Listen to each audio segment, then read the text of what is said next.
Morning អ្នកទាំងអស់គ្នា This is my daily routine ចានេះគឺជា Cherry Collagen បងប្អូនស្ត្រីគឺគាត់បានដឹងហើយជាមួយនឹង Cherry Collagen នេះដោយសារតែ Cherry Collagen នេះគឺជួយច្រើនមែនទែនទៅដល់បង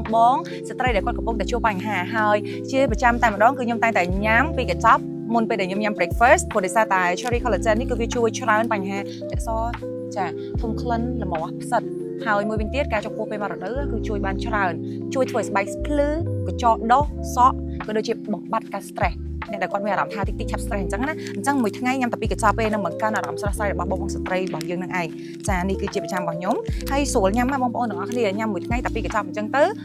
ហ្នឹងគ្រាន់តែធ្វើការកូរតែពីកញ្ចប់នេះឲ្យសព្វហើយធ្វើការញ៉ាំដូចជាការស្រេចអ្នកទាំងអស់គ្នានឹងទទួលបានអារម្មណ៍ស្រស់ស្រាយពេល morning តែម្ដងដូចខ្ញុំអញ្ចឹង cheers